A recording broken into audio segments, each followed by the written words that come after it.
السلام عليكم ورحمة الله وبركاته. بسم الله الرحمن الرحيم. الحمد لله والصلاة والسلام على رسول الله وعلى آله وأصحابه أجمعين ما بعد. فنسأل الله تبارك وتعالى أن يمن علينا بالعلم النافع والعمل الصالح ويرزقنا الإخلاص في القول والعمل. സഹോദരങ്ങളെ, അല്ലാഹു സുബ്ഹാനഹു വ തആല നമ്മുടെ ഈ കൂടിയിരുത്തം നാളെ നമുക്ക് ലഭിക്കുന്ന ഏറ്റവും വലിയൊരു പ്രതിഫലമായി മാറ്റുമാറാകട്ടെ. അല്ലാഹു സുബ്ഹാനഹു വ തആലയുടെ വജ്ഹ് ഉദ്ദേശിച്ചുകൊണ്ട് മാത്രം സംസാരിക്കുവാനും പ്രവർത്തിക്കുവാനും നമുക്കെല്ലാവർക്കും റബ്ബ് സുബ്ഹാനഹു വ തആല തൗഫീഖ് നൽകി അനുഗ്രഹിക്കുമാറാകട്ടെ. പ്രിയപ്പെട്ടവരെ, നമ്മൾ പഠിച്ചു വന്നിരുന്നത് റസൂൽ സല്ലല്ലാഹു അലൈഹി വസല്ലമയുടെ ചരിത്രം പ്രതിപാദിക്കുന്ന കവിതയായ അൽ ഉർജൂസത്തുൽ മീഇയ ഫീ ദിക്രി ഹാലി അഷ്റഫിൽ ബരിയ എന്ന് പറയുന്ന ഒരു കവിതയാണ്. മഹാനായ പണ്ഡിതൻ ഇബ്നു അബിൽ ഇസ്സ് അൽ ഹനഫി റഹിമഹുല്ലാ അദ്ദേഹം രചിച്ച ഒരു 100ഓളം വരുന്ന കവിതയാണ് നമ്മൾ പഠിച്ചു വന്നിരുന്നത്. അൽഹംദുലില്ലാഹ്. അതിൽ ഇതുവരെ നമ്മൾ പറഞ്ഞത് റസൂൽ സല്ലല്ലാഹു അലൈഹി വസല്ലമയുടെ ജനനവും അതുപോലെ തന്നെ അവിടുത്തേക്ക് ആരൊക്കെയാണ് മുല കൊടുത്തത്, അതുപോലെ തന്നെ മാതാപിതാക്കളെ പറ്റി, അതുപോലെ തന്നെ റസൂൽ സല്ലല്ലാഹു അലൈഹി വസല്ലമയുടെ നെഞ്ച് പിളർന്ന സംഭവം, ഇതൊക്കെയായിരുന്നു കഴിഞ്ഞ ദറസിൽ നമ്മൾ പ്രതിപാദിച്ചിരുന്നത്. അൽഹംദുലില്ലാഹ്. അതുപോലെ തന്നെ റസൂൽ സല്ലല്ലാഹു അലൈഹി വസല്ലമയുടെ വിവാഹം, മക്കളെ കുറിച്ചും പറഞ്ഞായിരുന്നു നമ്മൾ അവസാനിപ്പിച്ചിരുന്നത്. ഇനി സഹോദരങ്ങളെ, ഇന്ന് നമുക്ക് പഠിക്കാനുള്ള ഭാഗം നമ്മുടെ സഹോദരൻ സഅദ് പാരായണം ചെയ്യും.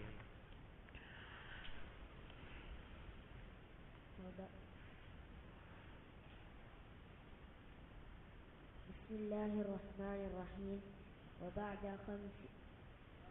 35 حضر بنيان.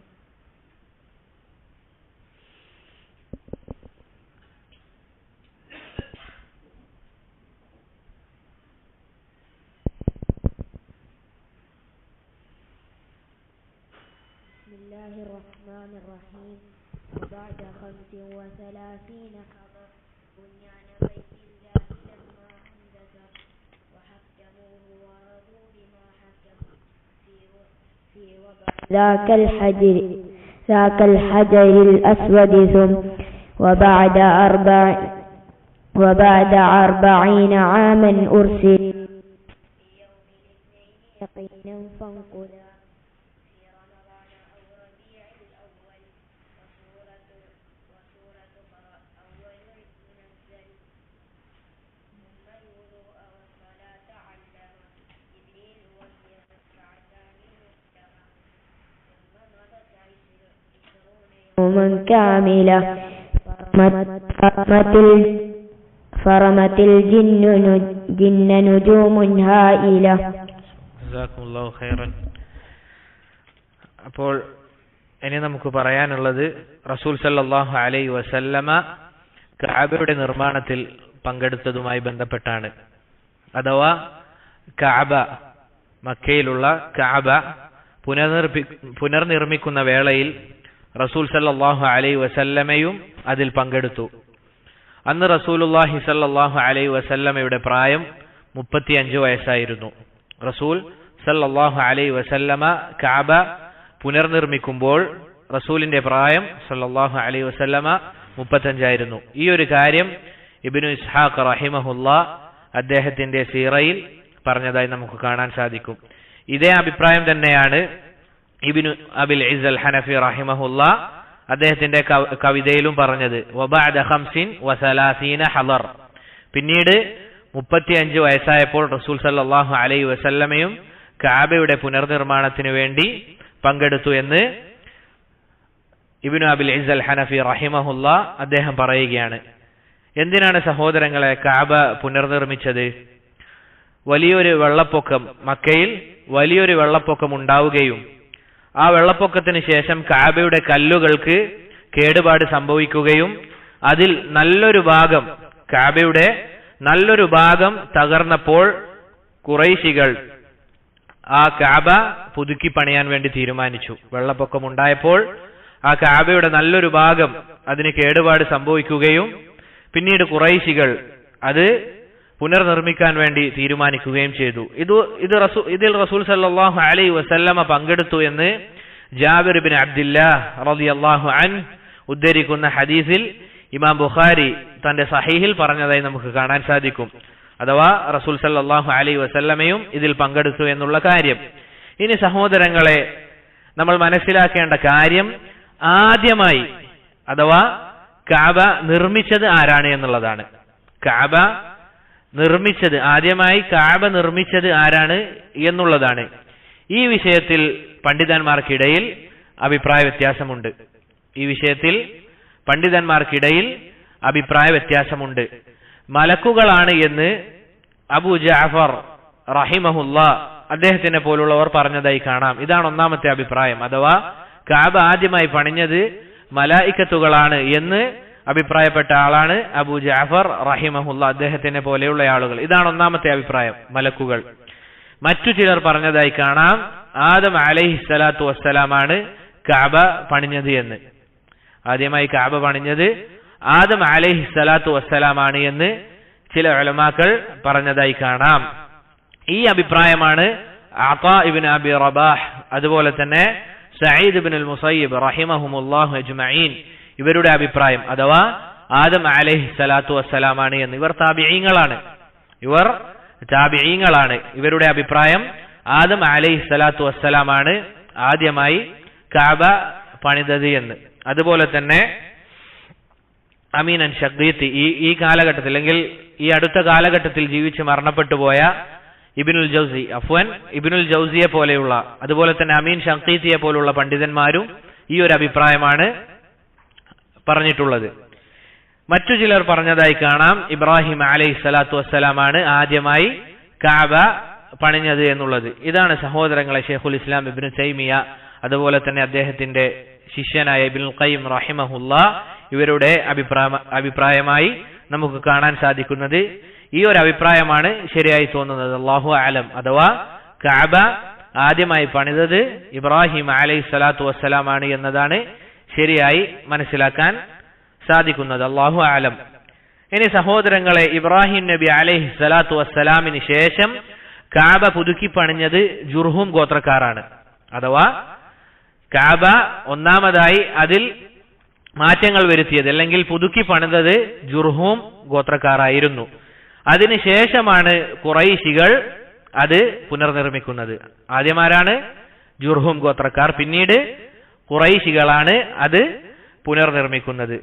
പിന്നീട് സഹോദരങ്ങളെ, ഹജറുൽ അസ്വദ് തിരിച്ചുവെക്കുന്ന വിഷയത്തിൽ അഥവാ ആ കഅബയുടെ പണി അത് നടന്നുകൊണ്ടിരിക്കുമ്പോൾ ഹജറുൽ അസ്വദ് അത് തിരിച്ചുവെക്കുന്ന വിഷയത്തിൽ അവർക്കിടയിൽ, ഖുറൈശികൾക്കിടയിൽ തർക്കമുണ്ടായി. കാരണം അത്രയും പവിത്രമായ ആ ഒരു കല്ല് അത് തിരിച്ചുവെക്കാൻ അവരിൽ ഓരോ ആളുകൾക്കും, ആ കൂട്ടത്തിൽ ഉണ്ടായിരുന്ന ഓരോ ആളുകൾക്കും അതിയായ ആഗ്രഹമുണ്ട്. കാരണം അത്രയും മഹത്തായ ഒരു കല്ലാണത്. പ്രത്യേകിച്ച് ഉപകാരമോ ഉപദ്രവമോ ഒന്നും ചെയ്യാൻ സാധിക്കില്ല എങ്കിലും അത് പവിത്രമായ ഒരു കല്ലാണ്. ഹദീസിൽ വന്നതുപോലെ സ്വർഗത്തിൽ നിന്ന് കൊണ്ടുവരപ്പെട്ട കല്ലാണ് ഹജറുൽ അസ്വദ്. അത് വെളുവെളുത്ത നിറമായിരുന്നു. പിന്നീട് എന്തുകൊണ്ടാണ് അത് കറുത്തുപോയത്? ആദം സന്തതികളുടെ പാപങ്ങൾ മൂലം അത് കറുത്തുപോയതാണ് എന്ന് ഹദീസുകളിൽ നമുക്ക് കാണാൻ സാധിക്കും. ഇതിനാൽ തന്നെ അവർക്കിത് തിരിച്ചു വെക്കുന്ന വിഷയത്തിൽ ഞാനായിരിക്കണം ഇത് വെക്കേണ്ടത്, അല്ലെങ്കിൽ നമ്മുടെ ഗോത്രമാണ് ഇത് വെക്കേണ്ടത് എന്ന ആ ഒരു ആഗ്രഹം ഓരോ ആളുകളുടെ ഹൃദയത്തിലും ഉണ്ടായിരുന്നു. എത്രത്തോളം എന്ന് വെച്ചാൽ അവർക്കിടയിൽ യുദ്ധം വരെ സംഭവിക്കുന്ന അവസ്ഥയുണ്ടായി. അഥവാ ആരാണിത് വെക്കേണ്ടത്, നമുക്ക് യുദ്ധം ചെയ്ത് അങ്ങനെ തീരുമാനിക്കാം എന്ന അവസ്ഥയിൽ വരെ എത്തുകയുണ്ടായി. കാരണം മക്കയിലെ എല്ലാ ഗോത്രക്കാരും ഒരുമിച്ച് കൂടിക്കൊണ്ടാണ് കഅബ പുനർനിർമ്മിക്കുന്നത്. അതുകൊണ്ട് നമ്മുടെ ഗോത്രം അല്ലെങ്കിൽ ഞാനായിരിക്കണം ഇത് വെക്കേണ്ടത് എന്ന ആ ഒരു ആഗ്രഹം ഓരോ ആളുകളുടെ മനസ്സിലും വന്നതായി നമുക്ക് കാണാം. അങ്ങനെ പ്രിയപ്പെട്ടവരെ, ഈ വേളയിൽ അവരിൽ ഒരാൾ അഥവാ ഒത്തുകൂടിയ ആ സംഘത്തിലെ ഒരാൾ അദ്ദേഹം പറയുകയുണ്ടായി, ബനൂ ഷൈബ വാതിലിലൂടെ, അഥവാ മക്കക്ക് പല വാതിലുകളും കാണാൻ സാധിക്കും, അതിൽ ബനൂ ഷൈബ വാതിലിലൂടെ ആരാണോ ആദ്യം കടന്നു വരുന്നത് അവരായിരിക്കും ഹജറുൽ അസ്വദ് എടുത്തു വെക്കേണ്ടത് എന്ന് ആ കൂട്ടത്തിലുള്ള പ്രായമായ ഒരാൾ അഭിപ്രായം പറയുകയുണ്ടായി. ഈ ഒരു കാര്യം എല്ലാവരും അംഗീകരിച്ചു. ഈ ഒരു അഭിപ്രായം പറഞ്ഞത് ആ കൂട്ടത്തിലുള്ള ആളുകൾ എല്ലാവരും അംഗീകരിക്കുകയും അങ്ങനെ ആയിരിക്കെ നമ്മുടെ റസൂൽ സല്ലല്ലാഹു അലൈഹി വസല്ലമ ആ വാതിലിലൂടെ കടന്നു വരികയുണ്ടായി. ഈ ഒരു സംഭവം ഇമാം ഹാക്കിം അദ്ദേഹത്തിന്റെ ഗ്രന്ഥത്തിൽ ഉദ്ധരിക്കുന്നതായി നമുക്ക് കാണാൻ സാധിക്കും. അങ്ങനെ റസൂൽ സല്ലല്ലാഹു അലൈഹി വസല്ലമ ആ വാതിലിലൂടെ കടന്നു വന്നപ്പോൾ അവർ പറയുകയുണ്ടായി, അതാകും അൽ അമീൻ, അതാകുമുൽ അമീൻ, ഇതാ വിശ്വസ്തനായ ആൾ വന്നിരിക്കുകയാണ്. റസൂൽ സല്ലല്ലാഹു അലൈഹി വസല്ലമയെ സഹോദരങ്ങളെ മക്കക്കാർക്ക് വളരെ ഇഷ്ടമായിരുന്നു. കാരണം അവിടുത്തെ സ്വഭാവം ജാഹിലിയ കാലഘട്ടത്തിലും അവിടുത്തെ സ്വഭാവം അത്രയും മഹത്തരമായിരുന്നതായിരുന്നു. അത് നമുക്ക് ചരിത്രത്തിന്റെ ഗ്രന്ഥങ്ങൾ നോക്കിയാൽ കാണാവുന്നതാണ്. റസൂൽ സല്ലല്ലാഹു അലൈഹി വസല്ലമ അവിടുന്ന് സത്യസന്ധതയിലും അതുപോലെ തന്നെ സംസാരത്തിലുമെല്ലാം അങ്ങേയറ്റം നീതിയോടുകൂടിയായിരുന്നു സംസാരിച്ചിരുന്നത്. അതിനാൽ തന്നെ മക്കക്കാർക്ക് അങ്ങേയറ്റം ഇഷ്ടമായിരുന്നു റസൂൽ സല്ലല്ലാഹു അലൈഹി വസല്ലമയെ. അങ്ങനെ റസൂൽ സല്ലല്ലാഹു അലൈഹി വസല്ലമയോട് ചോദിക്കുകയുണ്ടായി, എന്താണ് നമ്മൾ ചെയ്യേണ്ടത്? ഈ ഹജറുൽ അസ്വദ് തിരിച്ചു വെക്കാൻ എന്താണ് നമ്മൾ ചെയ്യേണ്ടത് എന്ന് പറഞ്ഞപ്പോൾ റസൂൽ സല്ലല്ലാഹു അലൈഹി വസല്ലമ അവരോട് ഒരു തുണിക്ക് വേണ്ടി ആവശ്യപ്പെടുകയുണ്ടായി. അഥവാ ഒരു തുണി കൊണ്ടുവരണമെന്ന് അവരോട് ആവശ്യപ്പെടുകയുണ്ടായി. അങ്ങനെ അതിൽ ഹജറുൽ അസ്വദ് വെക്കുകയും എല്ലാ ഗോത്രത്തിന്റെ ആളുകളോടും തുണിയുടെ ഓരോ ഭാഗത്തിലായി പിടിക്കാൻ വേണ്ടി റസൂൽ സല്ലല്ലാഹു അലൈഹി വസല്ലമ അവിടുന്ന് പറയുകയുണ്ടായി.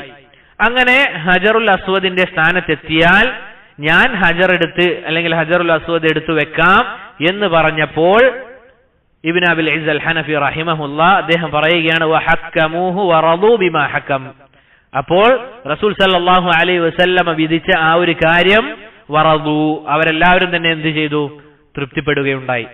റസൂൽ സല്ലല്ലാഹു അലൈഹി വസല്ലമ പറഞ്ഞ ആ ഒരു കാര്യം അത് പറഞ്ഞപ്പോൾ ഖുറൈശികൾക്ക് അതിൽ തൃപ്തി ഉണ്ടായി. സഹോദരങ്ങളെ, നമുക്ക് തന്നെ അനുഭവം ഉണ്ടാകും. നമുക്ക് ഏറെ പ്രിയപ്പെട്ട ഒരാൾ നമ്മുടെ ഏതെങ്കിലും ഒരു വിഷയത്തിൽ ഒരഭിപ്രായം പറഞ്ഞാൽ നമുക്ക് എന്തായിരിക്കും? ആ വിഷയത്തിൽ തൃപ്തി ഉണ്ടാകും. അതുപോലെ തന്നെ റസൂൽ സല്ലല്ലാഹു അലൈഹി വസല്ലമയെ സൂചിപ്പിച്ചതുപോലെ മക്കക്കാർക്ക് വളരെയധികം ഇഷ്ടമായിരുന്നു. അതുകൊണ്ട് തന്നെ റസൂൽ എന്ത് ചെയ്തു? റസൂലിന്റെ പരിശുദ്ധമാക്കപ്പെട്ട ആ കരം കൊണ്ട് ഹജറുൽ അസ്വദ് അതിന്റെ സ്ഥാനത്ത് വെക്കുകയും ചെയ്തു. ഇതാണ് സഹോദരങ്ങളെ ഹജറുൽ അസ്വദുമായി ബന്ധപ്പെട്ട് അദ്ദേഹം പറയുന്നത്. ഇമാം ഇബ്നു അബിൽ ഇസ് അൽ ഹനഫി റഹിമഹുല്ലാ ഹജറുൽ അസ്വദുമായി ബന്ധപ്പെട്ട് പറയുന്നത്, ഇതുവരെ നടന്ന സംഭവങ്ങളെല്ലാം അഥവാ നമ്മൾ കഴിഞ്ഞ ദർസിലും മറ്റും പറഞ്ഞ എല്ലാ സംഭവങ്ങളും പ്രവാചകത്വത്തിന് മുൻപേ സംഭവിച്ച കാര്യങ്ങളാണ്. അഥവാ റസൂൽ ആകുന്നതിന് മുൻപ് സംഭവിച്ച കാര്യങ്ങളാണ് ഇതുവരെ നമ്മൾ പറഞ്ഞു വന്നത്. ഇനി അങ്ങോട്ട് റസൂൽ സല്ലല്ലാഹു അലൈഹി വസല്ലമക്ക് പ്രവാചകത്വം ലഭിച്ചതിന് ശേഷം ഉണ്ടായ കാര്യങ്ങളാണ് ഇനി നമുക്ക് പഠിക്കാനുള്ളത്. ഇതുവരെ നമ്മൾ പറഞ്ഞത് എന്താണ്? റസൂൽ ആകുന്നതിന് മുൻപുള്ള റസൂൽ സല്ലല്ലാഹു അലൈഹി വസല്ലമയുടെ ജീവിതത്തിൽ സംഭവിച്ച കാര്യങ്ങളാണ്. ഇനി ഉള്ള വരികൾ റസൂൽ ആയതിനു ശേഷമുള്ള അല്ലെങ്കിൽ റസൂൽ ആകുന്നതുമായി ബന്ധപ്പെട്ട കാര്യമാണ്. നോക്കൂ സഹോദരങ്ങളെ, ഇമാം ഇബ്നു അബിൽ ഇസ് അൽ ഹനഫി റഹിമഹുല്ലാ അദ്ദേഹം പറയുകയാണ്, وبعد 40 عاما أرسلا في يوم الاثنين يقينا فانقلا في رمضان أو ربيع الأول وسورة اقرأ أول المنزل. ഇതാണ് ഇബ്നു അബിൽ ഇസ് അൽ ഹനഫി റഹിമഹുല്ലാ റസൂൽ സല്ലല്ലാഹു അലൈഹി വസല്ലമ നബിയുമായി അല്ലെങ്കിൽ റസൂലാകുന്നതുമായി ബന്ധപ്പെട്ട് അവിടുന്ന് പറഞ്ഞ കാര്യം. 4 കാര്യങ്ങളാണ്. അതിൽ ഓരോന്നോരോന്നായി നമുക്ക് എന്ത് ചെയ്യാം? വിശദീകരിക്കാം. ഒന്നാമതായി സഹോദരങ്ങളെ, അവിടുന്ന് പറയുന്ന കാര്യം റസൂൽ സല്ലല്ലാഹു അലൈഹി വസല്ലമ എത്രാമത്തെ വയസ്സിലാണ് റസൂലാകുന്നത് എന്നതാണ്. ഒന്നാമതായി അദ്ദേഹം പറയുന്ന കാര്യം, എത്രാമത്തെ വയസ്സിലാണ് റസൂലുള്ളാഹി സല്ലല്ലാഹു അലൈഹി വസല്ലമക്ക് അള്ളാഹുവിന്റെ വഹി അല്ലെങ്കിൽ അള്ളാഹുവിന്റെ റസൂലായി മാറുന്നത് എത്രാമത്തെ വയസ്സിലാണ് എന്നാണ് അദ്ദേഹം പറയുന്നത്. അദ്ദേഹം ഈ കവിതയിൽ പറഞ്ഞതുപോലെ വബഅദ 40 ആമൻ, എത്രയാണ്? 40 വയസ്സ്. അഥവാ റസൂൽ സല്ലല്ലാഹു അലൈഹി വസല്ലമ റസൂലാകുന്നത് 40 വയസ്സാണ് എന്നാണ് ഇമാം ഇബ്നു അബിൽ ഇസ് അൽ ഹനഫി റഹിമഹുല്ലാ പറയുന്നത്. ഈ വിഷയത്തിലും പണ്ഡിതന്മാർക്കിടയിൽ ചെറിയ അഭിപ്രായ വ്യത്യാസമുണ്ട് എങ്കിലും ബഹുഭൂരിഭാഗം വരുന്ന പണ്ഡിതന്മാരും പറഞ്ഞത് റസൂൽ സല്ലല്ലാഹു അലൈഹി വസല്ലമ റസൂലാകുന്നത് 40ാമത്തെ വയസ്സിലാണ് എന്നുള്ളതാണ്. അതാണ് ശരിയായ അഭിപ്രായം. കാരണം അബ്ദുല്ലാഹി ഇബ്നു അബ്ബാസ് റളിയല്ലാഹു അൻഹു അദ്ദേഹം പറയുന്ന ഒരു അസറിൽ നമുക്ക് കാണാൻ സാധിക്കും, ഇമാം ബുഖാരി ഉദ്ധരിക്കുന്ന ഒരു അസറിൽ അഥവാ അബ്ദുല്ലാഹി ഇബ്നു അബ്ബാസ് അദ്ദേഹം പറയുകയാണ്, ബുഇസ റസൂലുള്ളാഹി സ്വല്ലല്ലാഹു അലൈഹി വസല്ലമ 40 സന. അവിടുന്ന് പറയുകയാണ് റസൂലായി നിയോഗിക്കപ്പെട്ടത്, നമ്മുടെ റസൂൽ സല്ലല്ലാഹു അലൈഹി വസല്ലമ റസൂലായി നിയോഗിക്കപ്പെട്ടത് 40 സന, 40ാമത്തെ വയസ്സിലാണ് എന്ന് ആരാണ് പറഞ്ഞത്? അബ്ദുല്ലാഹി ഇബ്നു അബ്ബാസ് റളിയല്ലാഹു അൻഹു. ഈ ഒരു അഭിപ്രായമാണ് ഇബ്നു കസീർ അതുപോലെ തന്നെ ഇബ്നു ഹജർ റഹിമഹുമുല്ലാഹ് അവരുടെയും അഭിപ്രായമായി നമുക്ക് കാണാൻ സാധിക്കുന്നത്. അപ്പോൾ എത്രാമത്തെ വയസ്സിലാണ്? 40ാമത്തെ വയസ്സിലാണ് റസൂലായി അല്ലാഹു സുബ്ഹാനഹു വ തആല മുഹമ്മദ് സല്ലല്ലാഹു അലൈഹി വസല്ലമയെ തിരഞ്ഞെടുക്കുന്നത്. ഇനി സഹോദരങ്ങളെ, രണ്ടാമത്തെ കാര്യം ഏത് ദിവസത്തിലാണ് റസൂലിന് പ്രവാചകത്വം ലഭിച്ചിരിക്കുന്നത് എന്നതാണ്.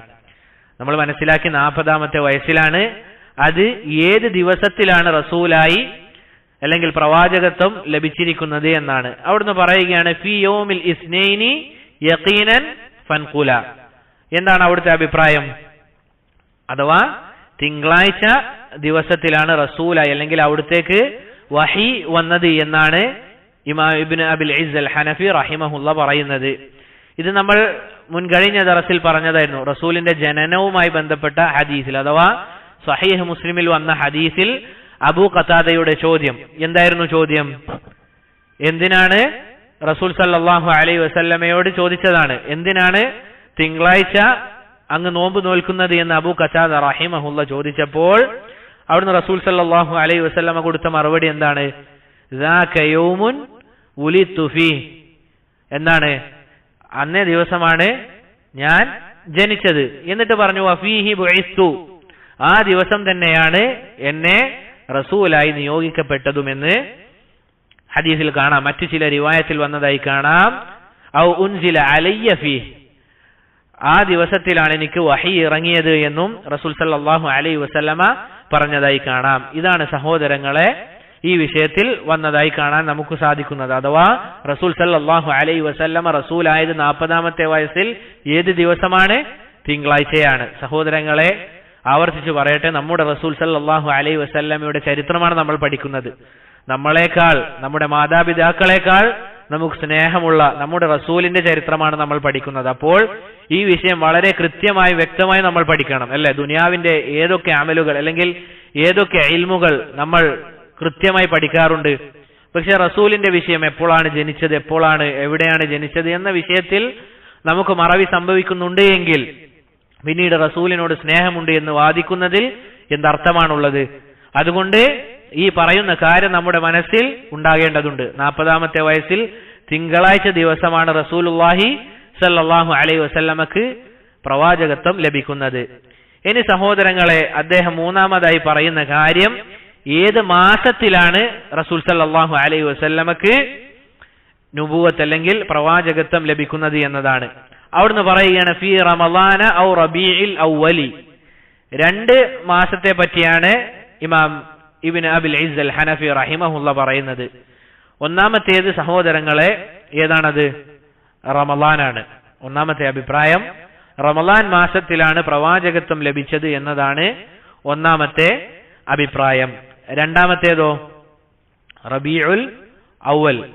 റബീഉൽ അവ്വൽ ആണ് എന്നതാണ് രണ്ടാമത്തെ അഭിപ്രായം. ഇതിൽ ശരിയായ അഭിപ്രായം മഹാനായ സഹാബി ജാബിർ ഇബ്നു അബ്ദുല്ലാഹ് റളിയല്ലാഹു അൻഹു അതുപോലെ തന്നെ ഇബ്നു അബ്ബാസ് റളിയല്ലാഹു അൻഹുമ അവർ പറഞ്ഞതാണ്.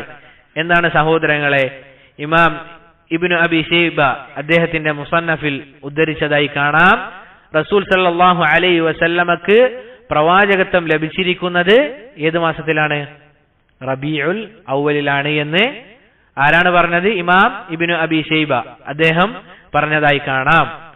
ഇതേ അഭിപ്രായമാണ് ഇബ്നുൽ ഖയ്യിം റഹിമഹുല്ലാ അദ്ദേഹത്തിന്റെ ചരിത്ര ഗ്രന്ഥമായ സാദുൽ മആദിലും പറഞ്ഞത്. ഏത് മാസത്തിലാണ് എന്നതിനെ പറ്റി പറഞ്ഞപ്പോൾ റബീഉൽ അവ്വൽ മാസത്തിലാണ് എന്നതാണ് ഇബ്നുൽ ഖയ്യിം റഹിമഹുല്ലാ പറയുന്നത്. എന്നിട്ട് അവിടുന്ന് പറയുകയാണ് വഹുവ ഖൗലു അൽ അക്സരീൻ. ഇതാണ് ബഹുഭൂരിപക്ഷം ആളുകളുടെയും അഭിപ്രായം. അധികം ആളുകളുടെയും അഭിപ്രായം എന്താണ്? റബീഉൽ അവൽ മാസത്തിലാണ് എന്നതാണ്. പിന്നീട് നാലാമത്തെ കാര്യം, അവസാനത്തെ കാര്യം, റസൂൽ സല്ലല്ലാഹു അലൈഹി വസല്ലമക്ക് ആദ്യമായി ഇറങ്ങിയ സൂറത്ത് ഏതാണ് എന്നുള്ളതാണ്. റസൂൽ സല്ലല്ലാഹു അലൈഹി വസല്ലമക്ക് ആദ്യമായി ഇറങ്ങിയ സൂറത്ത് ഏതാണ് എന്നുള്ളതാണ്. ഇമാം ഇബ്നു അബിൽ ഇസ് അൽ ഹനഫി റഹിമഹുല്ലാഹ് അവിടുന്ന് പറയുകയാണ്, വസൂറത്തു ഖറ അവലുൽ മുനസ്സലി. ഏതാണത്? ഇഖ്റ ബിസ്മി റബ്ബിക്കല്ലദീ ഖലഖ് ഖലഖൽ ഇൻസാന. ആ ആയത്താണ് ആദ്യമായി ഇറങ്ങിയത് എന്നുള്ളത്. അതുകൊണ്ട് സഹോദരങ്ങളെ, നമ്മൾ മനസ്സിലാക്കേണ്ട കാര്യം, നമുക്കറിയാം റസൂൽ സല്ലല്ലാഹു അലൈഹി വസല്ലമ ബിഅസത്തിന് മുൻപ് തന്നെ, അഥവാ അവിടുന്ന് നബിയാകുന്നതിന് മുമ്പേ, റസൂലാകുന്നതിന് മുൻപ് തന്നെ ഒരു വൃത്തികേടുകളിലും ഏർപ്പെട്ടിരുന്നില്ല. നമുക്കറിയാം ജാഹിലിയ കാലഘട്ടം എന്ന് പറഞ്ഞു കഴിഞ്ഞാൽ അവർക്ക് വ്യഭിചാരവും അതുപോലെ തന്നെ കള്ളുകുടിയും എല്ലാം സർവ്വസാധാരണമായിരുന്നു. മഹാനായ സഹാബി ഉമർ ബിൻ ഖത്താബ് റളിയല്ലാഹു അൻഹു പറഞ്ഞതുപോലെ, നഹ്നു ഖൗമുൻ, നമ്മളൊരു സമുദായമായിരുന്നു. എന്തായിരുന്നു നമ്മുടെ അവസ്ഥ? ചത്ത ശവം ഭക്ഷിച്ചിരുന്ന, അതുപോലെ തന്നെ വ്യഭിചാരവും കള്ളും എല്ലാം നമുക്ക് സർവ്വസാധാരണമായിരുന്നു. അങ്ങനെ ഉണ്ടായിരുന്ന ഒരു സമുദായമായിരുന്നു നമ്മൾ ജാഹിലിയ കാലഘട്ടത്തിൽ. പക്ഷേ റസൂൽ സല്ലല്ലാഹു അലൈഹി വസല്ലമ ജാഹിലിയ കാലഘട്ടത്തിൽ പോലും ഒരു വൃത്തികേടുകളിലും ഏർപ്പെട്ടിരുന്നില്ല. അതുകൊണ്ട് തന്നെയാണ് അവിടുത്തേക്ക് ആ കാലഘട്ടത്തിൽ ഉണ്ടായിരുന്ന മുശ്രിക്കീങ്ങൾക്ക് പോലും റസൂൽ സല്ലല്ലാഹു അലൈഹി വസല്ലമയെ അങ്ങേയറ്റം ഇഷ്ടമുണ്ടാകാനുള്ള കാരണം. നോക്കൂ സഹോദരങ്ങളെ, ഇതാണ് റസൂൽ സല്ലല്ലാഹു അലൈഹി വസല്ലമ നബിയാകുന്നതിന് മുൻപ് തന്നെ ഉണ്ടായിരുന്ന അവിടുത്തെ ജീവിതം സല്ലല്ലാഹു അലൈഹി വസല്ലം. ആ റസൂൽ സല്ലല്ലാഹു അലൈഹി വസല്ലമയുടെ പതിവ് എന്തായിരുന്നു? ഏതെങ്കിലും ഒഴിഞ്ഞ ഗുഹയിലും മറ്റും പോയി അല്ലാഹു സുബ്ഹാനഹു വ തആലയെ മാത്രം ഇബാദത്ത് ചെയ്ത് മാറിയിരിക്കുക എന്നുള്ളത് റസൂൽ സല്ലല്ലാഹു അലൈഹി വസല്ലമയുടെ ഒരു പതിവായിരുന്നു. അങ്ങനെയായിരുന്നു റസൂൽ സല്ലല്ലാഹു അലൈഹി വസല്ലമ ചെയ്യാറ് ഉണ്ടായിരുന്ന കാര്യം. എന്നാൽ മക്കയിലെ മുശ്രിക്കീങ്ങൾക്ക് അള്ളാഹുവിനെ കുറിച്ച് അറിയാമായിരുന്നു, അവർക്ക് ഈ ഒരു കാര്യം അറിയാമായിരുന്നു. പക്ഷേ അവർ അവരുടെ തെമ്മാടിത്തരത്തിലും അതുപോലെ തന്നെ അവരുടെ ദേഹേച്ഛകളിലും മുങ്ങിക്കുളിച്ചായിരുന്നു അവരുടെ ജീവിതം. അങ്ങനെ സഹോദരങ്ങളെ, അതിലൊന്നും പെടാതെ റസൂൽ സല്ലല്ലാഹു അലൈഹി വസല്ലമ മാറിയിരുന്ന് അള്ളാഹുവിനെ ആരാധിച്ചു. അങ്ങനെ ഒരു ദിവസം ഇങ്ങനെ മാറിയിരിക്കുന്ന വേളയിൽ ജിബ്രീൽ അലൈഹി സ്വലാത്തു വസ്സലാം വന്നുകൊണ്ട് റസൂൽ സല്ലല്ലാഹു അലൈഹി വസല്ലമയോട് പറയുകയാണ്, ഇഖ്റ, നീ ഓതുക. അപ്പോൾ റസൂൽ സല്ലല്ലാഹു അലൈഹി വസല്ലം അവിടുന്ന് മറുപടി കൊടുക്കുകയുണ്ടായി, മാ അന ബിഖാരി, ഞാനെന്തല്ല, എനിക്ക് എഴുതാനോ വായിക്കാനോ അറിയാത്ത ഒരാളാണ്, എനിക്കതിന് സാധിക്കുകയില്ല.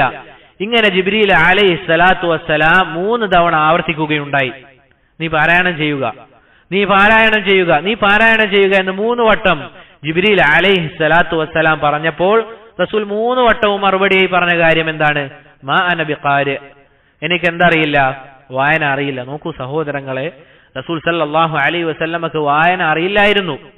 അപ്പോൾ ജിബ്രീൽ അലൈഹി സ്വലാത്തു വസ്സലാം റസൂൽ സല്ലല്ലാഹു അലൈഹി വസല്ലമയെ ചേർത്ത് പിടിച്ചുകൊണ്ട് വാരി പുണർന്നുകൊണ്ട് അവിടുന്ന് പറയുകയുണ്ടായി, ഇഖ്റ ബിസ്മി റബ്ബിക്കല്ലദീ ഖലഖ് എന്ന് അവിടുന്ന് പാരായണം ചെയ്തുകൊണ്ട് റസൂൽ സല്ലല്ലാഹു അലൈഹി വസല്ലമക്ക് ഇതാ വഹി ഇറങ്ങുകയാണ്.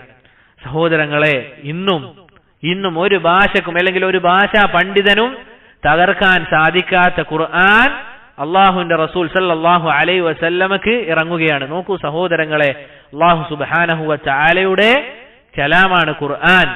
ഒരിക്കലും റസൂൽ സല്ലല്ലാഹു അലൈഹി വസല്ലമ എഴുതി ഉണ്ടാക്കിയതല്ല ഈ കാലഘട്ടത്തിലെ നിരീശ്വരവാദികൾ പറയുന്നത് പോലെ. കാരണം റസൂൽ സല്ലല്ലാഹു അലൈഹി വസല്ലമക്ക് എഴുതാനും വായിക്കാനും അറിയില്ല. അത് സഹാബിമാർ തന്നെ പറഞ്ഞതായി കാണാം. റസൂൽ സല്ലല്ലാഹു അലൈഹി വസല്ലമക്ക് എഴുതാനോ വായിക്കാനോ അറിയില്ലായിരുന്നു. പക്ഷേ അവിടുന്ന് വമാ യൻതിഖു അനിൽ ഹവാ, അവിടുന്ന് തന്നിഷ്ടപ്രകാരം സംസാരിച്ചിരുന്നയാളായിരുന്നില്ല. മറിച്ച് എന്താണ്? ഇൻ ഹുവ ഇല്ലാ വഹ്യുൻ യൂഹ, അള്ളാഹുവിന്റെ വഹി അതനുസരിച്ചാണ് റസൂൽ സല്ലല്ലാഹു അലൈഹി വസല്ലമ സംസാരിക്കുന്നത്. ഇനി ഇതൊരു മനുഷ്യൻ രചിച്ചതാണ് എങ്കിൽ അള്ളാഹു സുബ്ഹാനഹു വ തആല ഇതാ ഞാൻ ഈ സംസാരിക്കുന്നത് വരെ ചില ആളുകളോട് അള്ളാഹു പറയുന്ന ഒരു വെല്ലുവിളിയുണ്ട്. എന്താണത്? ഇതാ എന്റെ അടിമക്ക് മുകളിൽ ഇറങ്ങിയ ഈ ഖുർആനിൽ നിങ്ങൾ സംശയാലുക്കളാണെങ്കിൽ ഫഅ്തു ബിസൂറത്തിൻ മിൻ മിസ്ലിഹി, നിങ്ങൾ എന്ത് ചെയ്യണം? ഈ ഖുർആൻ പോലെ ഒരു ഗ്രന്ഥം നിങ്ങൾ കൊണ്ടുവരണം. ഇതാ ഈ സമയം വരെയുള്ള വെല്ലുവിളിയാണ്, ഒരാൾക്കും സാധിച്ചിട്ടില്ല. ഇനി അതിനും സാധിക്കുന്നില്ല എങ്കിൽ ഖുർആനിലെ ഏതെങ്കിലും ഒരു സൂറത്ത്, ഏതെങ്കിലും ഒന്ന് അതുപോലെ നിങ്ങളൊന്ന് കൊണ്ടുവരണം. ഏതാണ് സഹോദരങ്ങൾ ഏറ്റവും ചെറിയ സൂറ? ഏതാണ്? കൗസർ.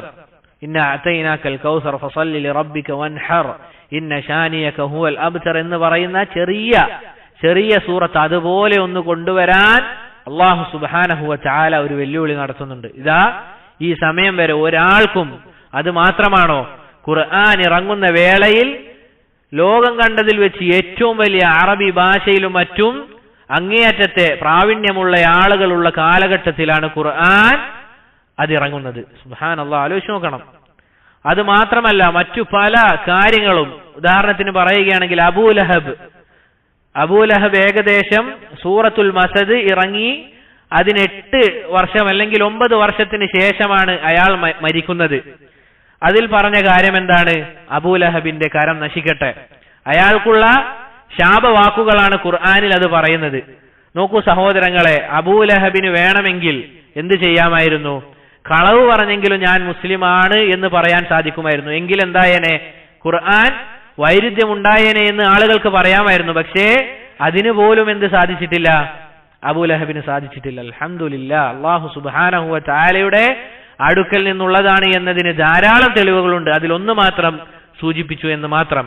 സഹോദരങ്ങളെ, അങ്ങനെ അല്ലാഹുവിന്റെ റസൂൽ സല്ലല്ലാഹു അലൈഹി വസല്ലമക്ക് ഇതാ ഈ ഖുർആൻ അത് വഹ്യായി ഇറങ്ങുകയാണ്. ഈ ഒരു സംഭവം ആയിഷ റളിയല്ലാഹു അൻഹാ പറയുന്നതായി ഇമാം ബുഖാരി റഹിമഹുല്ലാ അദ്ദേഹത്തിന്റെ സ്വഹീഹിൽ പറഞ്ഞതായി കാണാം. പിന്നീട് ഇമാം ഇബ്നു അബിൽ ഇസ്സ് അൽ ഹനഫി റഹിമഹുല്ലാ അവിടുന്ന് പറയുകയാണ്, സുമ്മൽ വുളൂഅ വസ്സലാത അല്ലമ ജിബ്രീൽ വഹിയ റകഅതാനി മുഹ്കമ. പിന്നീട് എന്താണ് സഹോദരങ്ങളെ അതിനുശേഷം ഉണ്ടായത്? പിന്നീട് അവിടുന്ന് ജിബ്രീൽ അലൈഹി സ്വലാത്തു വസ്സലാം റസൂൽ സല്ലല്ലാഹു അലൈഹി വസല്ലമക്ക് വുളൂഉം അതുപോലെ തന്നെ നിസ്കാരവും പഠിപ്പിക്കുകയുണ്ടായി. റസൂൽ സല്ലല്ലാഹു അലൈഹി വസല്ലമക്ക് വുളൂഉം അതുപോലെ തന്നെ നിസ്കാരവും പഠിപ്പിക്കുകയുണ്ടായി. ഈ ഒരു വിഷയത്തിൽ പണ്ഡിതന്മാർക്കിടയിൽ അഭിപ്രായ വ്യത്യാസമില്ല. പ്രത്യേകം മനസ്സിലാക്കേണ്ടത്, നിസ്കാരവും വുളൂഉം നിർബന്ധമായതല്ല, മറിച്ച് അവിടുന്ന് പഠിപ്പിച്ചു കൊടുത്ത കാര്യമാണ് പറയുന്നത്. എപ്പോഴാണ് നിർബന്ധമാകുന്നത്? ഇൻഷാ അല്ലാഹ് അത് നമ്മൾ ഇതിൽ തന്നെ വരുന്നുണ്ട്. ഇതെന്താണ്? റസൂൽ സല്ലല്ലാഹു അലൈഹി വസല്ലമക്ക് വുളൂഉം അതുപോലെ തന്നെ നിസ്കാരവും പഠിപ്പിച്ചു കൊടുത്ത വിഷയമാണ്. ഈ ഒരു വിഷയത്തിൽ പണ്ഡിതന്മാർക്കിടയിൽ അഭിപ്രായ വ്യത്യാസം കാണാൻ സാധിക്കുകയില്ല. ഈ വിഷയത്തിൽ സെയ്ദ് ഇബ്നു ഹാരിസയുടെ ഹദീസിൽ നമുക്ക് കാണാൻ സാധിക്കും, അന്ന ജിബ്രീൽ അതാഹു ഫീ അവ്വലി മാ ഊഹിയ ഇലൈഹി. റസൂൽ സല്ലല്ലാഹു അലൈഹി വസല്ലമക്ക് വഹ്യുമായി വന്ന വേളയിൽ ഫഅല്ലമഹുൽ വുളൂഅ വസ്സലാഹ്, റസൂൽ സല്ലല്ലാഹു അലൈഹി വസല്ലമക്ക് വുളൂഉം അതുപോലെ തന്നെ നിസ്കാരവും പഠിപ്പിക്കുകയുണ്ടായി എന്ന് സെയ്ദ് ഇബ്നു ഹാരിസ പറയുന്ന ഒരു ഹദീസ് നമുക്ക് കാണാൻ സാധിക്കും. ഈ ഹദീസിന്റെ സ്വീകാര്യതയുടെ വിഷയത്തിൽ ഇത് സഹീഹാണോ അല്ല ലഈഫാണോ എന്ന വിഷയത്തിൽ പണ്ഡിതന്മാർക്കിടയിൽ അഭിപ്രായ ഭിന്നതയുണ്ട്. ഷെയ്ഖ് അൽബാനി റഹിമഹുല്ലാ അദ്ദേഹത്തിനെ പോലെയുള്ള പണ്ഡിതന്മാർ പറഞ്ഞതായി കാണാം ഈ ഒരു ഹദീസ് സഹീഹാണ് എന്ന്. എന്നാൽ മറ്റു ചില പണ്ഡിതർ പറഞ്ഞതായി കാണാം ഇത് സ്ഥിരപ്പെട്ടിട്ടില്ല എന്നുള്ളത്. പക്ഷേ നമ്മൾ മനസ്സിലാക്കേണ്ട കാര്യം, ഈ വിഷയത്തിൽ അഥവാ റസൂൽ സല്ലല്ലാഹു അലൈഹി വസല്ലമക്ക് നിസ്കാരവും വുളൂഉം പഠിപ്പിച്ചു കൊടുത്തു എന്ന വിഷയത്തിൽ പണ്ഡിതന്മാർക്കിടയിൽ അഭിപ്രായ ഭിന്നതയില്ല. പക്ഷേ അതിൽ വന്ന ഹദീസിന്റെ വിഷയത്തിലാണ് പണ്ഡിതന്മാർക്കിടയിൽ അഭിപ്രായ ഭിന്നത ഉള്ളത്. അങ്ങനെ സഹോദരങ്ങളെ, റസൂൽ സല്ലല്ലാഹു അലൈഹി വസല്ലമക്ക് ജിബ്രീൽ അലൈഹി സ്വലാത്തു വസ്സലാം നിസ്കാരവും വുളൂഉം പഠിപ്പിക്കുകയുണ്ടായി. പിന്നീട് അവിടുന്ന് റഹിമഹുല്ലാ പറയുകയാണ്, സുമ്മ മളത് 20 യൗമൻ കാമില ഫറമത്തിൽ ജിന്ന നുജൂമുൻ ഹായില. പിന്നീട് റസൂൽ സല്ലല്ലാഹു അലൈഹി വസല്ലമക്ക് പ്രവാചകത്വം ലഭിച്ച് 20 ദിവസത്തിന് ശേഷം എന്തുണ്ടായി? ജിന്നുകൾക്ക് ഏറ് ലഭിക്കാൻ തുടങ്ങി. അഥവാ തീജ്വാലങ്ങൾ കൊണ്ട് ജിന്നുകൾക്ക് ഏറ് ലഭിക്കാൻ തുടങ്ങി. ഇവിടെ പറയുന്ന വിഷയം സഹോദരങ്ങളെ നമ്മൾ മനസ്സിലാക്കേണ്ടത്, ജിന്നുകളെ മലായിക്കത്തുകൾ പറഞ്ഞതുപോലെ ഉൽക്ക അല്ലെങ്കിൽ തീയുള്ള ജ്വാലകൾ കൊണ്ട് എറിയുന്ന വിഷയമാണ്. അതാണ് ഇമാം ഇബ്നു അബിൽ ഇസ്സ് അൽ ഹനഫി റഹിമഹുല്ലാ പറയുന്നത്. എന്താണ് സഹോദരങ്ങളെ ഇതുകൊണ്ടുള്ള ഉദ്ദേശം? അബൂ ഹുറൈറ റളിയല്ലാഹു അൻഹു നിവേദനം ചെയ്യുന്ന ഒരു ഹദീസിൽ നമുക്ക് കാണാൻ സാധിക്കും, അല്ലാഹു സുബ്ഹാനഹു വ തആല ഒരു കാര്യം തീരുമാനിച്ചു കഴിഞ്ഞാൽ അത് മലായിക്കത്തുകളോട് പറയും. അങ്ങനെ ആ മലായിക്കത്തുകൾ അല്ലാഹു സുബ്ഹാനഹു വ തആല പറയുന്ന കാര്യം അത് അതുപോലെ തന്നെ അവർ അനുസരിക്കും. അല്ലേ? നമുക്കറിയുന്ന കാര്യമാണ്. എന്താണ് മലായിക്കത്തുകളുടെ പ്രത്യേകത? അള്ളാഹു എന്താണോ കൽപ്പിക്കുന്നത് അതവർ ചെയ്യും. വയഫ്അലൂന മാ യുഅ്മറൂൻ, അവരോട് എന്താണോ കൽപ്പിക്കപ്പെടുന്നത് അതുപോലെ മലായിക്കത്തുകൾ ചെയ്യും. ഈ ഒരു കൽപ്പന അവർക്ക് വന്നെത്തിക്കഴിഞ്ഞാൽ അവരെന്ത് ചെയ്യും? അത് ബാക്കിയുള്ള മലായിക്കത്തുകളോട് ആ ഒരു വിഷയം ചർച്ച ചെയ്യുന്ന വേളയിൽ ജിന്നുകൾ ഇത് കട്ട് കേൾക്കാൻ വേണ്ടി വരും. അഥവാ ജിന്നുകൾ മലായിക്കത്തുകൾ എന്താണ് കാര്യം പറയുന്നത് എന്ന് കട്ട് കേൾക്കാൻ വേണ്ടി വരുമ്പോൾ എന്തു ചെയ്യും? ഈ സാഹചര്യത്തിൽ മലായിക്കത്തുകൾ ഉൽക്കകൾ കൊണ്ട് അല്ലെങ്കിൽ തീജാലകൾ കൊണ്ട് ഈ ജിന്നിനെ അല്ലെങ്കിൽ ഈ കൂട്ടരെ എറിഞ്ഞോടിക്കാൻ വേണ്ടി തുടങ്ങും. ഈ ഒരു സംഭവമാണ് ഇവിടെ പറയുന്നത്. ഈ ഒരു കാര്യം ഖുർആനിൽ പലയിടങ്ങളിൽ നമുക്ക് കാണാൻ സാധിക്കും. സൂറത്തുൽ ഹിജ്റിൽ അല്ലാഹു സുബ്ഹാനഹു വ തആല പറയുകയാണ്, ഇല്ലാ മൻ ഇസ്തറഖ അസ്സമഅ ഫഅത്ബഅഹു ശിഹാബും മുബീൻ. അല്ലാഹു പറയുകയാണ്, കട്ട് കേൾക്കാൻ വരുന്ന ജിന്നുകളെ വലിയ തീജാലകൾ കൊണ്ട് എറിഞ്ഞോടിക്കുമെന്ന് അല്ലാഹു സുബ്ഹാനഹു വ തആല അവിടുന്ന് നമുക്ക് അറിയിച്ചു തരികയാണ്. ഇതേ കാര്യം മറ്റു ചില സൂറത്തുകളിലും നമുക്ക് കാണാൻ സാധിക്കും. ഏതാണ്? നമ്മൾ എല്ലാ ദിവസവും പാരായണം ചെയ്യുന്ന സൂറത്തുൽ മുൽക്കിൽ. അല്ലേ? എന്താണത്? നക്ഷത്രങ്ങളെ പറ്റി അല്ലെങ്കിൽ അതിനെപ്പറ്റി പറയുമ്പോൾ അല്ലാഹു സുബ്ഹാനഹു വ തആല പറഞ്ഞ കാര്യം എന്താണ്? റുജൂമൽ ലി ശയാത്തീൻ എന്ന് അല്ലാഹു പറഞ്ഞതായി കാണാം. അതുപോലെ തന്നെ സൂറത്തുൽ ജിന്നിലും സൂറത്തു അസ്സാഫാത്തിലുമൊക്കെ ഈ ഒരു കാര്യം പറഞ്ഞതായി നമുക്ക് കാണാൻ സാധിക്കും. ഇവിടെ ഇബ്നു അബിൽ ഇസ് അൽ ഹനഫി റഹിമഹുല്ലാ അവർ പറയുന്നത്, പ്രവാചകത്വം ലഭിച്ച് 20 ദിവസം കഴിഞ്ഞതിന് ശേഷം ഇതുപോലെ ഉൽക്കകൾ കൊണ്ട് എറിയുന്നത് വളരെയധികം വർദ്ധിച്ചു എന്നുള്ളതാണ്. ചില പണ്ഡിതന്മാർ പറഞ്ഞതായി കാണാം, റസൂൽ സല്ലല്ലാഹു അലൈഹി വസല്ലമ ആയതിന് ശേഷമാണ് ഈ ഒരു സംഭവം ആരംഭിച്ചത് എന്നുള്ളത്. പക്ഷേ അത് ശരിയല്ല. മറിച്ച് ഇത് മുൻപ് തന്നെ ഈ ഒരു സംഭവം നടന്നതായി നമുക്ക് എങ്ങനെ അറിയാൻ സാധിക്കും? ജാഹിലിയ കവിതകളിൽ ഈ ഒരു കാര്യം പ്രതിപാദിക്കപ്പെട്ടതായി നമുക്ക് കാണാൻ സാധിക്കും. പക്ഷേ ധാരാളമായി ഈ ഒരു സംഭവം ആരംഭിച്ചത് എപ്പോഴാണ്? റസൂലുള്ളാഹി സല്ലല്ലാഹു അലൈഹി വസല്ലമക്ക് നുബുവത്ത് ലഭിച്ചതിന് ശേഷമാണ് എന്ന് നമുക്ക് ഈ ഒരു കാര്യം കാണാൻ സാധിക്കും. ഇനി സഹോദരങ്ങളെ, നമ്മൾ പ്രത്യേകം മനസ്സിലാക്കേണ്ട കാര്യം ആരാണ് ശൈത്താൻ എന്നുള്ളതാണ്. ചില ആളുകളെങ്കിലും ധരിച്ചു വെച്ചിരിക്കുന്നത് 3 വിഭാഗം ആളുകളാണ് ഉള്ളത് എന്നാണ്. അതിലൊന്ന് ഏതാണ്? മനുഷ്യന്മാർ, രണ്ടാമത്തേത് ജിന്ന്, മൂന്നാമത്തേത് ശൈത്താൻ എന്ന് ധരിച്ചു വെച്ചിരിക്കുന്ന ആളുകളുണ്ട്. അതെന്തല്ല, ശരിയല്ല. മറിച്ച് ശൈത്താൻ എന്ന് ആരെയാണ് പറയുക? ജിന്നുകളിൽപ്പെട്ട അള്ളാഹുവെ ധിക്കരിച്ച് നടക്കുന്ന കാഫിരീങ്ങളായ ജിന്നുകൾക്കാണ് ശൈത്താൻ എന്ന് പറയുന്നത്. ആ ഒരു കാര്യം അല്ലാഹു സുബ്ഹാനഹു വ തആല എവിടെ പറയുന്നുണ്ട്? സൂറത്തുൽ ജിന്നിൽ നമുക്ക് അറിയിച്ചു തരുന്നുണ്ട്. എന്താണത്? വഇന്നാ മിന്നൽ മുസ്ലിമൂന വമിന്നൽ ഖാസിതൂൻ എന്നാണത്. നമ്മുടെ കൂട്ടത്തിൽ മുസ്ലിമീങ്ങളുമുണ്ട്, അതുപോലെ തന്നെ അള്ളാഹുവെ ധിക്കരിക്കുന്ന കാഫിരീങ്ങളായ ജിന്നുകളുമുണ്ട്. അവർക്ക് പറയുന്ന പേരാണ് എന്ത്? ശൈത്താൻ എന്നുള്ളത്. ചില ആളുകളെങ്കിലും ശൈത്താൻ വേറെ തന്നെ ഒരു വിഭാഗമാണ് എന്ന് ധരിച്ച് അല്ലെങ്കിൽ സംസാരിക്കുന്നതായി നമുക്ക് കാണാൻ സാധിക്കും. അങ്ങനെയല്ല, മറിച്ച് ജിന്നുകളിൽപ്പെട്ട കാഫിരീങ്ങളായ ആളുകളെയാണ് ശൈത്താൻ എന്ന് പറയുന്നത്. ഇതാണ് സഹോദരങ്ങളെ ഇന്ന് വിശദീകരിക്കാൻ ഉദ്ദേശിച്ചത്. പറഞ്ഞതിൽ വല്ല തെറ്റും വന്നു പോയിട്ടുണ്ട് എങ്കിൽ അത് എന്നിൽ നിന്നും ശൈത്താനിൽ നിന്നുമുള്ളതാണ്. പറഞ്ഞതിൽ വല്ല നന്മയും ഉണ്ട് എങ്കിൽ അത് അല്ലാഹു സുബ്ഹാനഹു വ തആലയിൽ നിന്ന് മാത്രമുള്ളതാണ്. അല്ലാഹു സുബ്ഹാനഹു വ തആല പറഞ്ഞ കാര്യങ്ങൾ ജീവിതത്തിൽ പ്രാവർത്തികമാക്കാനും അതുപോലെ തന്നെ അതനുസരിച്ച് ജീവിക്കാനും അവസാനത്തെ വാക്ക് ലാ ഇലാഹ ഇല്ലല്ലാഹ് അത് ഉച്ചരിച്ചുകൊണ്ട് മരിക്കാനും നമുക്ക് എല്ലാവർക്കും തൗഫീഖ് നൽകി അനുഗ്രഹിക്കുമാറാകട്ടെ. വഹാദാ വല്ലാഹു തആല അഅലമു ബിസ്സവാബ്. സുബ്ഹാനക അല്ലാഹുമ്മ വബിഹംദിക അഷ്ഹദു അൻ ലാ ഇലാഹ ഇല്ലാ അൻത അസ്തഗ്ഫിറുക വഅതൂബു ഇലൈക്. അസ്സലാമു അലൈക്കും വറഹ്മത്തുള്ളാഹി വബറകാതുഹു.